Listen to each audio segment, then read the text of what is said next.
সকল মানুষের যার অধিকার, হিন্দুরা যার অধিকার, মুসলমানেরও যার অধিকার, খ্রিস্টানেরও যার অধিকার, বৌদ্ধেরও যার অধিকার, বিএনপিরও যার অধিকার, আওয়ামী লীগেরও যার অধিকার। রাস্তা সমান, বাড়ি আমার হইতে পারে। সেই কারণে নিরাপত্তা দেয়া, নিরাপত্তা পাওয়া সকলের হক, আপনাদেরও হক। আমরা আশা করি যে কাজটা করতে পেরেছি আগামী দিনে আরো সুন্দর করতে পারবো। আপনাদের ছেলে মেয়েদের চাকরি বাকরি থেকে শুরু করে সকল বিষয়ে যেন সমহারে অংশগ্রহণ থাকে হিন্দু সম্প্রদায়ের, সেই ব্যবস্থা ইনশাআল্লাহ আমরা করব। আজকে আমরা মহিলাদের জন্য ক্ষমতায় যদি যাই, ফ্যামিলি কার্ড করা হবে। মুসলমানরা যদি পাই, আপনারা হিন্দু সম্প্রদায়ের পাবেন।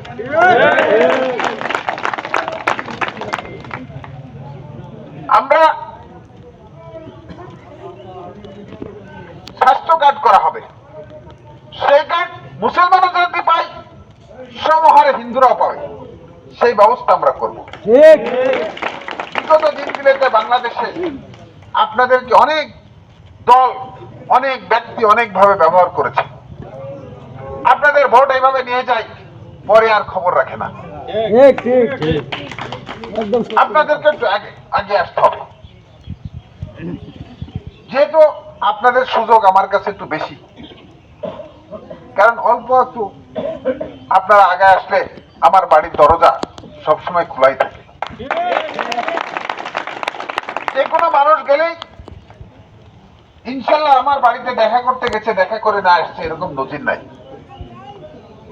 অন্য অনেক প্রার্থী আসবে যাদের বাড়ি কোথায় এর হদিশও কিন্তু নাই। এই কোন গ্রামে আপনার বাড়ি, সেই গ্রামটাও অনেকেই চিনে না, অনেকেই জানে না। এই অবস্থার মধ্যে দিয়ে অনেকেই ভোট চাতে আসবে। আজকে আমার অনেকেই এসে বলবে যে আমি এই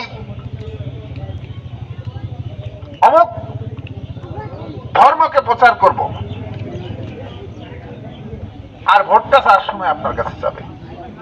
এখানে ধর্ম যার যার, রাষ্ট্র সবার। আমি মুসলমান, আমাদের ধর্মেও আছে, এবং সকল ধর্মের প্রতি সম্মান দেখাতে হবে। সকলেই আল্লাহর সৃষ্টি। আপনাদের কারো ভাষায় স্রষ্টা, কারো ভাষায় ঈশ্বর, মুসলমানের ভাষায় আল্লাহ। বাস্তবে কিন্তু একজনই সবাইকে সৃষ্টি করছে, একজনই সবাইকে প্রতিপালন করে, একজনই সবাইকে আহার দেয়, একজনই সবাইকে আবার মৃত্যুর মুখে পতিত করে, মৃত্যু নির্ধারণ করে ওই একজনই। ভাষাগত তুলনা থাকতে পারে। আমি কি ভুল বললাম দিদির? আমি কি ভুল বলেছি? তো সেই কারণে সকল জায়গার যদি আমাদের ঠিকানা একটাই হয়, তাহলে আমরা লালপুর বাগাতিপাড়ার মানুষ হিসেবে এটাও আমাদের লালপুর বাগাতিপাড়া আমাদের ঠিকানা। এই ঠিকানায় আমরা সকলের সম্প্রীতির মধ্যে দিয়ে বসবাস করবো, পাশে দাঁড়াবো, সকলের বিপদে পাশে দাঁড়ায় আমরা একসাথে কাজ করব। আপনাদের সাথে তো আমার অনেক আত্মিক সম্পর্ক। এই আমার বোন বসে আছে, আপনাদের সাথে আমার বোন, এটা আমার আপু মতো বোন। কারণ আমাকে তো এই গ্রামে আসতেই হবে। আমি ভোট আপনারা দেন আর না দেন, আমার বোনকে দেখতে হলে আমাকে আসতে হবে।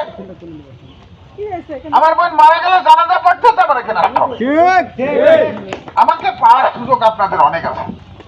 সেই অধিকারের জায়গা থেকে আপনাদের কাছে আগামী দিনে নির্বাচনে একটা করে ভোট ভিক্ষা চাচ্ছি। আর এই ভোট ভিক্ষার মধ্যে দিয়ে আমি আমার জীবনের, সারা জীবনের শেষ বিন্দু রক্ত দিয়েও আমি আপনাদের কাজগুলি শেষ